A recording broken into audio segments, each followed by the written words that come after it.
So good morning, everybody, and welcome. It's Sunday morning here in London, and this is Lizzie and Justin from Thirdspace for our weekly gathering, our weekly practice, our weekly podcast. There's so many different words for what we're up to, Lizzie. Our weekly conversation, which is turning towards life. And I was just saying to Lizzie before we came online, saying to you, Lizzie, as we navigated all the technological stuff, how grateful I'm feeling. I feel deeply, deeply grateful this morning that we can do this.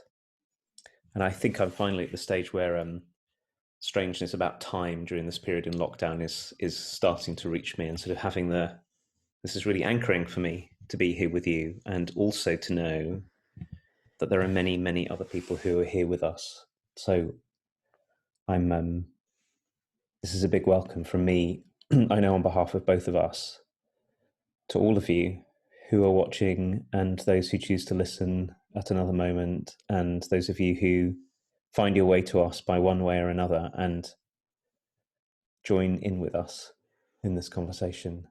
You're so welcome to be here, and you're so welcome to carry on being with us whichever way you are. But also, if you want, find your way to our Facebook group, Turning Towards Life, and you can chat with us and with lots of other people there as well. It's rather cool. I was just reflecting, Justin, you talking just made me think about how this has grown.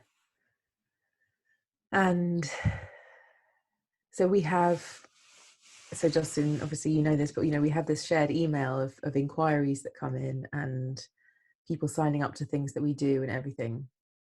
And this week I've been amazed at just how many people are signing up to things. And I feel like somehow I don't really understand the way it's happened, and I do as well, but I'm just feeling really glad that there are a lot of people who want to be in this conversation. And really, I don't know, like maybe the world is ripening for these kind of conversations to become more normal, and I just feel really grateful for that and really amazed at the same time at the origins of this, of us just deciding to do something and it not being perfect, and yet it being just what's works and works in both of our lives, and also allows people to join in a conversation that otherwise they just wouldn't have been able to join in with. So I feel kind of amazed at that, and shocked and gladdened and all the things. So I'm very grateful to, and also grateful to be in the rhythm of this, because I too am kind of flailing around on the time front and don't really know what I'm doing time wise from one day to the next. And this is a very amazing commitment that I'm sure your family and my family, I know that in our family we have to remember that this happens and put an alarm on, and I have to, Vespa has to be ready, my little girl has to be ready to not be with me for a little while, and all that kind of thing, and Matthew has to be committed, my husband, to taking care of her for the time, and all of that stuff. And it's it's a really cool rhythm, and I'm really, really grateful for it. So the source I've chosen for this week is by the incredible Mark Nepo, and it's called Fighting the Instrument. And obviously we'll talk about this afterwards, but the reason I picked this is because I could feel the power of when something comes along that we don't expect or maybe even want. And this is a way to work with our circumstances and the things that are bestowed on us. And I could just feel this huge invitation to refocus what I was thinking about, feeling, all those things in light of changing situations that are out of my control, and see if I could look to what's being born rather than the circumstance itself out of which that thing is being born. And anyway, we'll get into that, but I just feel like when I read it, it kind of hit me of like, oh my gosh, I've been looking at the wrong stuff. So I was really grateful to read it on Mark Nepo's website. So here we are. This is Fighting the Instrument by Mark Nepo. Often the instruments of change are not kind or just, and the hardest openness of all, might be to embrace the change while not wasting your heart fighting the instrument. The storm is not as important as the path it opens. The mistreatment in one life never as crucial as the clearing it makes in your heart. This is very difficult to accept. The hammer or cruel one is always short-lived compared to the jewel in the center of the stone.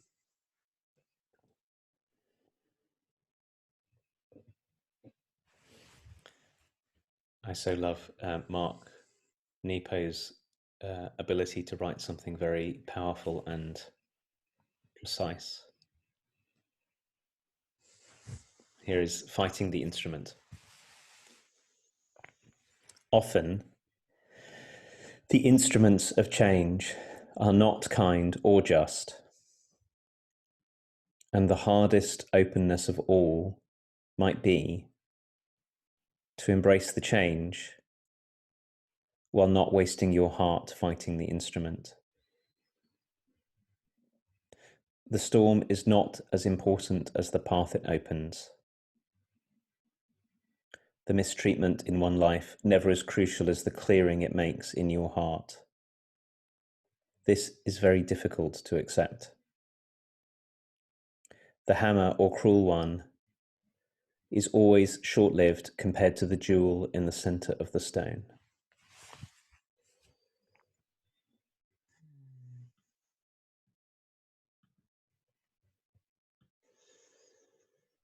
I'm so enjoying, as you were reading it, Justin, that last line,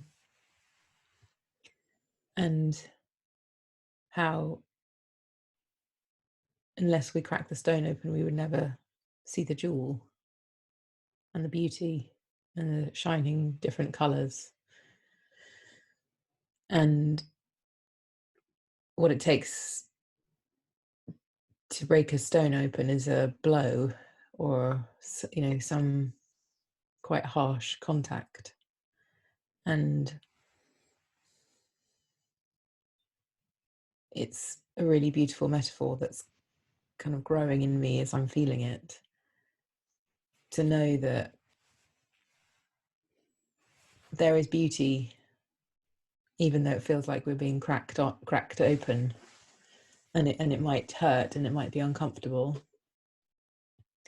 and yet there is something at the center of things that gets revealed when things break. And I'm thinking of a friend this week who is in all kinds of really, really, really tricky, difficult, painful, life-changing, circumstantial, massive turmoil. And thinking of the conversation that I had with her and wondering, there's those situations where you wonder, oh no, this one doesn't have a jewel in it. This isn't one of those ones, kind of thing. And yet, in this moment and in the reading of this and the hearing of it, I'm able to rehave that conversation in my mind in a way and realize that who knows what kind of jewel is here. And maybe to just keep a small eye on the fact that there might be one would be really helpful in the thick of the horrific difficulty of things. And who knows what life is throwing at us and why at any given time, or what life's going to throw at us in terms of our circumstances, and that feels and seems so far out of our doing, out of our control, out of our like it's not my actions that brought this about, that kind of thing. And that there might be something else at play other than that feels like a real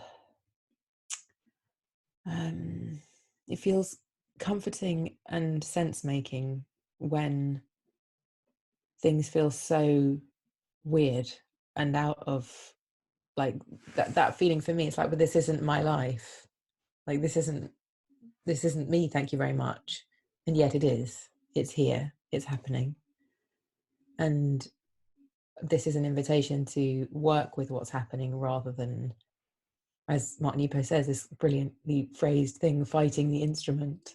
You know, all the time we spend saying, but I don't want this to be happening and it's not fair. And yet he talks of it wasting our hearts to be doing that. And how might we, I think that's probably a stage of having a fight with the instrument, but also to not only fight with the instrument, to see what the instrument is bringing and to not waste our hearts on having a gripe with it, having a fight with it. I love that. And so with you on this, Lizzie, that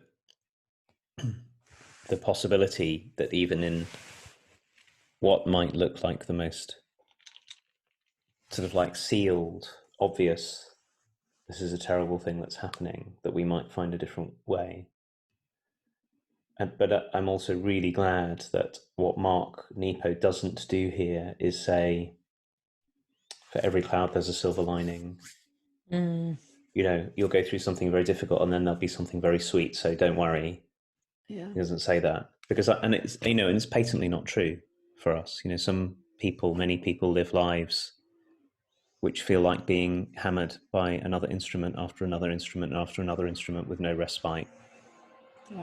So we can't, I don't think we can, I don't want to, maybe that's the way, but I don't want to get caught up in the part of me that longs for exactly that. Please tell me it'll be okay. Please tell me that if I suffer enough, it's like all of the sort of great redemption stories, there'll be a redemption and then,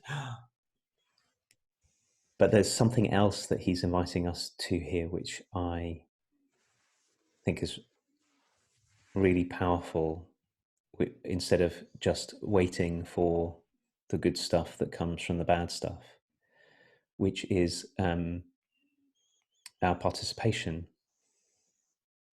So he's laying out for us, there are some choices we can make right in the hardest situation, and he points us into a kind of openness we might be able to find a way of taking up, which is the openness of embracing and I might say participating in the change whilst not wasting our heart fighting the instrument. And it's this, I was really listening to this as you were speaking, as I was feeling into the different ways that you could make sense of this. And this opening, letting a clearing open in our own hearts, not wasting our hearts fighting the instrument, that's where we start. And, you know, it may not be okay, at least in the way that we want it to be okay. And it may never make us happy or joyful what happens. And it might, you know. But what, the jewel in the center of the stone might be something along the lines of, often how we find it's possible to live and how we find it's possible to be in relationship with life because this happened. So when we don't get caught in I mean, particularly with something like the pandemic, which is so many people are experiencing in so many different ways, and there's so much suffering in it. When we manage to find a way that isn't just, like you say, fighting the circumstance, and this is just happening to me.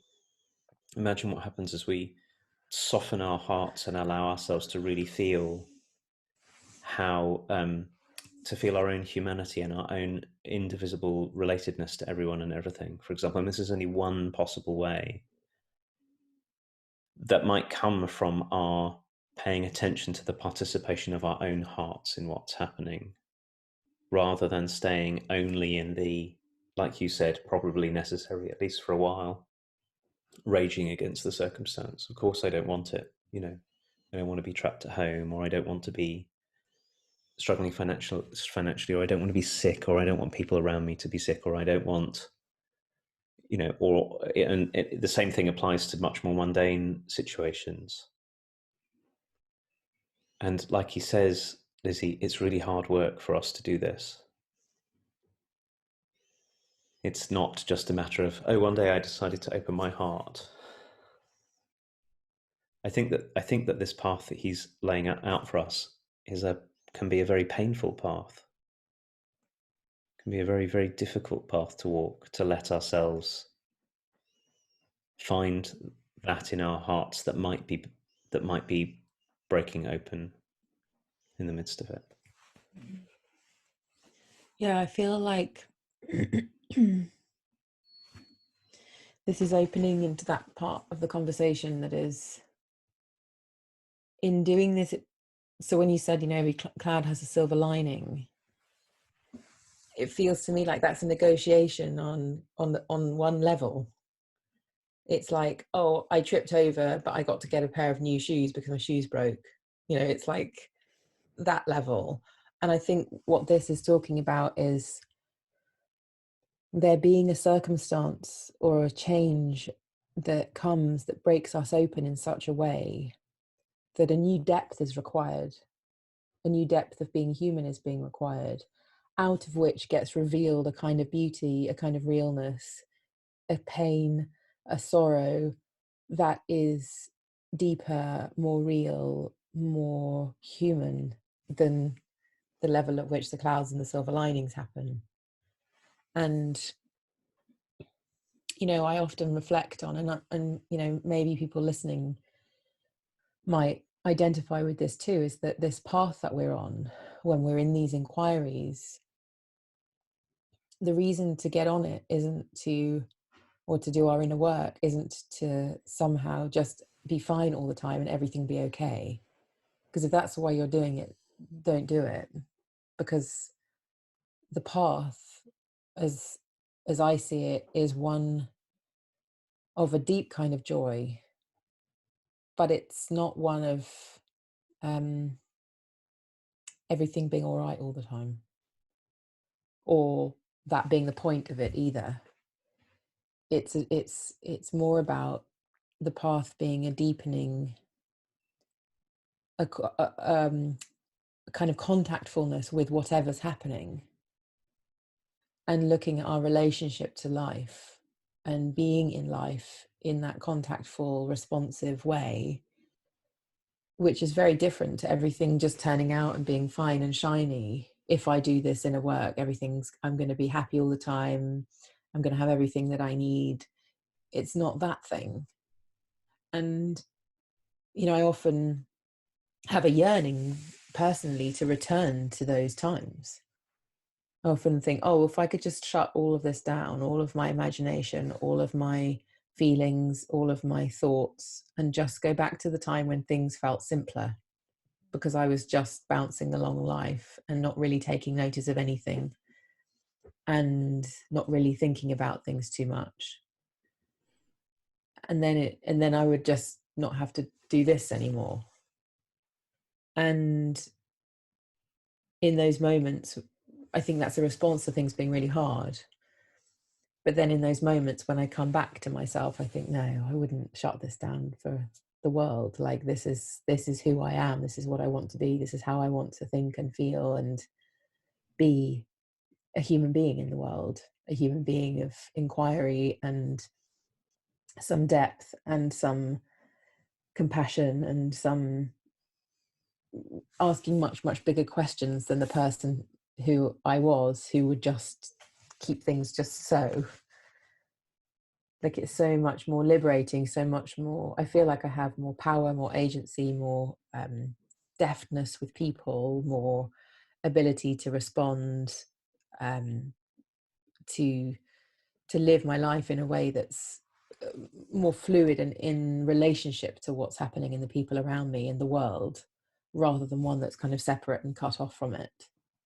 So I think maybe also one of the other consequences is of spending less time fighting the instrument and more time encountering what the change is bringing. It also leaves me much more connected to myself, connected to the world. And you use that word participation. It also leaves me as a participant rather than a stander offerer and a stand back and separate myself to protect myself. I feel more brave. I feel more able. I feel more capable.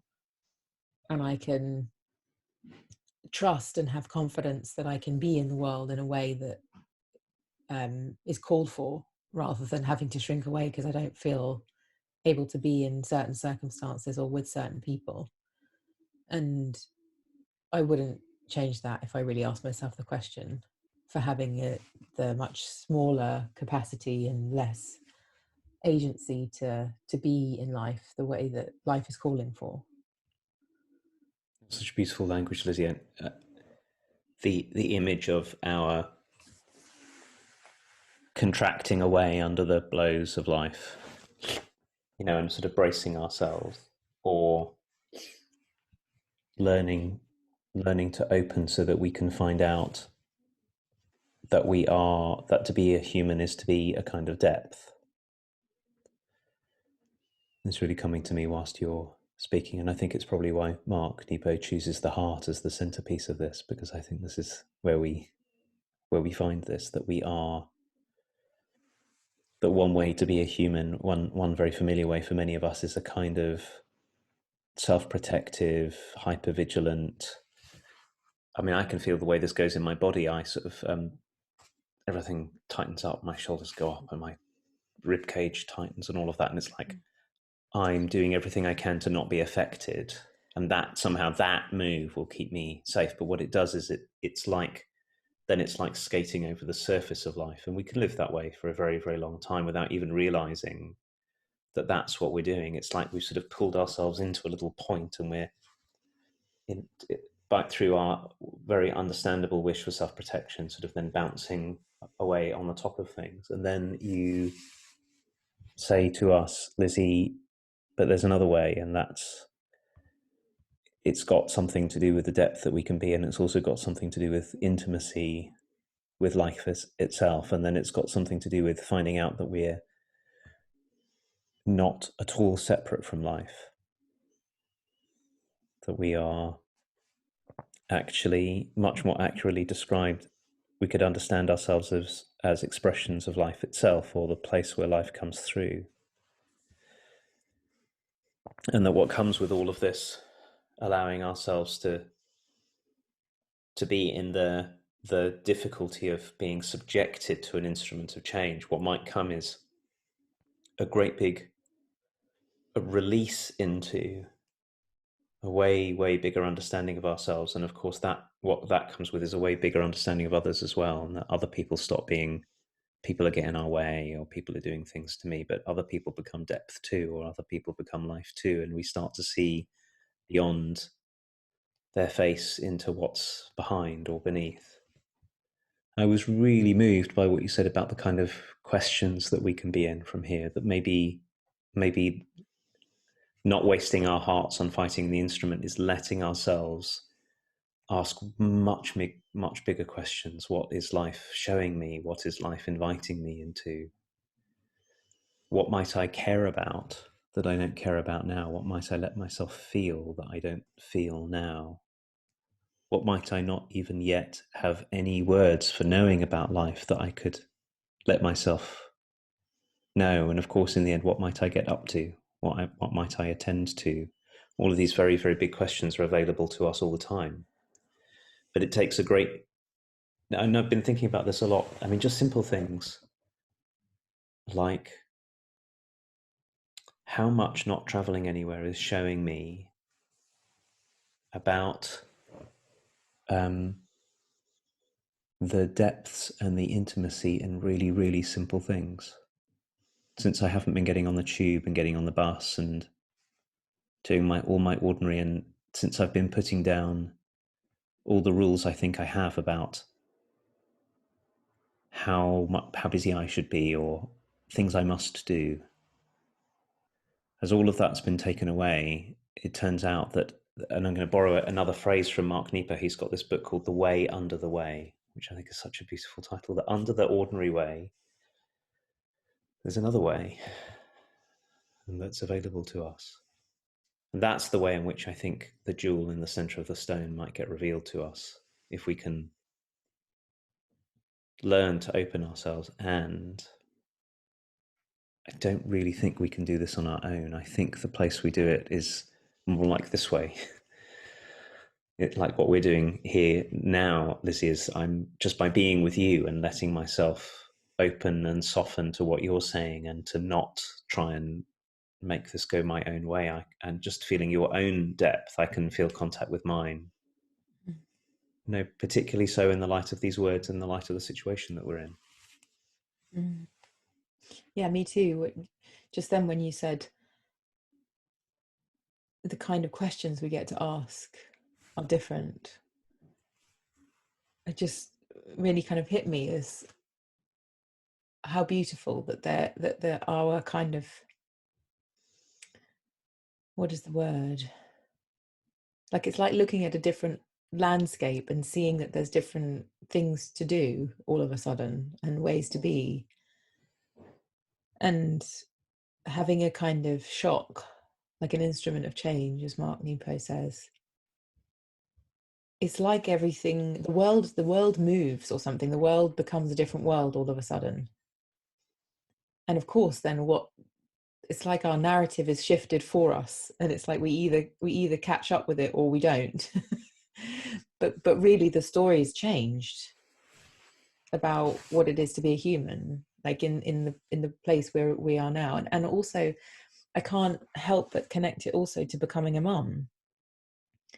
It's like the story of who I am is completely different, and it's the same with lockdown. The story suddenly of who we are is completely different. Where we can go, what we can do, who we can see, what we can get up to is changing. And also then what we do and what we can get up to is changing, and or has changed. And the questions that I ask myself these days are so different to the questions I would have asked myself a year ago today. And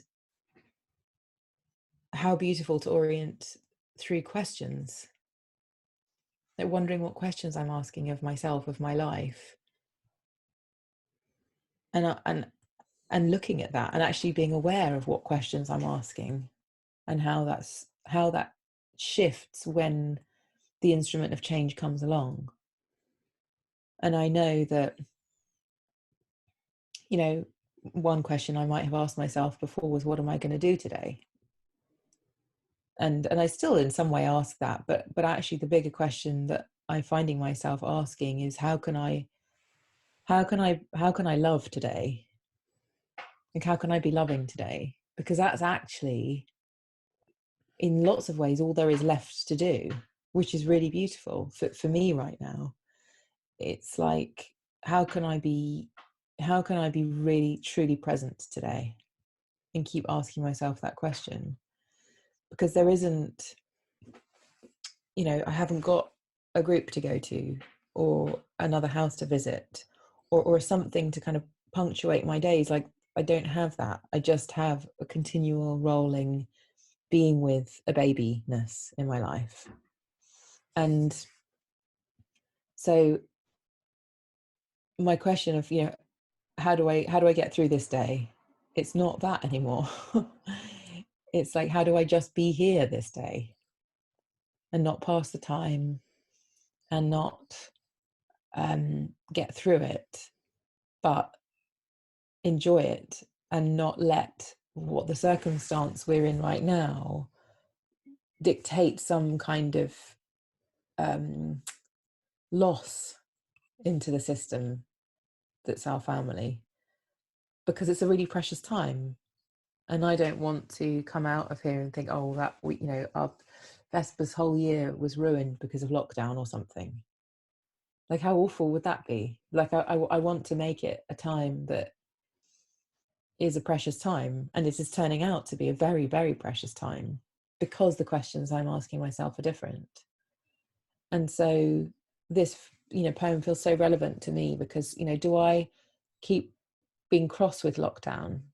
Do I keep saying it's not fair, it's not fair, it's not fair? And of course, there's part of me that, I grieve the parts of life that aren't there, that are also really precious, like Vespa cuddling her cousins or whatever. And that's still there. But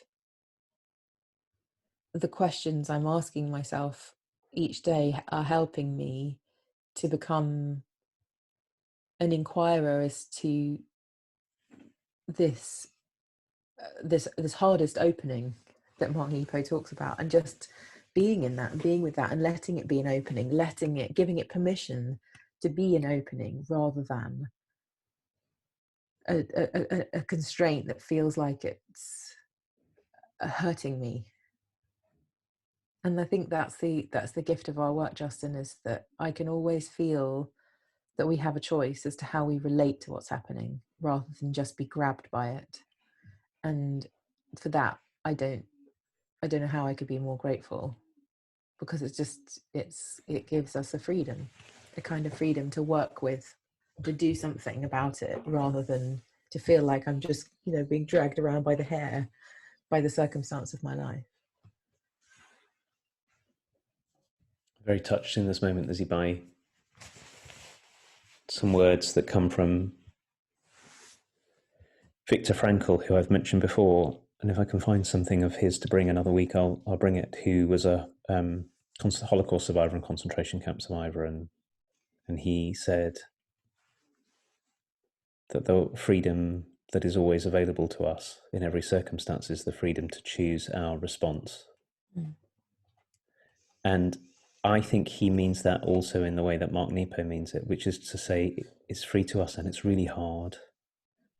And it's really hard because we might know ourselves another way, we might have to let go, we might find ourselves choosing a response that opens up a life that we couldn't have imagined. But I'm with you that that's the most miraculous thing about being a human, is that we're not just a sort of stimulus response machine where something happens, I get poked and then I poke. Of course, we can be that way. But fortunately, we're made differently to that. And this difference in the way that we're made, the difference in the way we are, is exactly what opens up everything that we've been talking about, is that we can pay attention to what we haven't been paying attention to yet. We can orient ourselves in different ways, and then we can respond in fresh ways. And all of that becomes possible, sometimes right in the midst of an instrument of change that we didn't welcome, we didn't want. But here we are.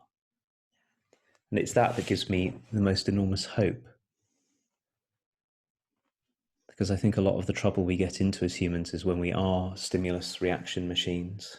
And a lot of what's really possible for us that is properly redemptive, not in the silver lining way, is when we find this quality in us.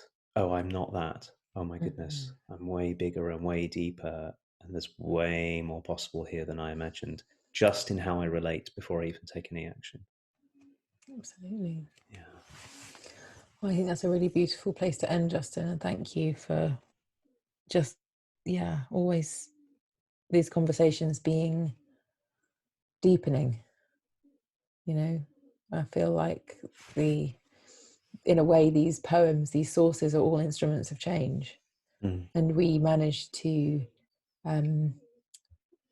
talk to each other about what the instrument creates. And I think that's what's really beautiful, is that we dance in whatever they're intended to point us towards. And it's a really beautiful practice. So thank you very much. And thank you, everybody, for being with us, for coming back, for maybe listening for the first time. And you're very, very welcome here. And we're very grateful that you are here. Yes. Thank you, Lizzie, and thank you, everyone. All being well, next Sunday morning, you can find us here once again, and we'll look forward to seeing you then. Yes. Bye, everybody. Bye, everyone. Bye.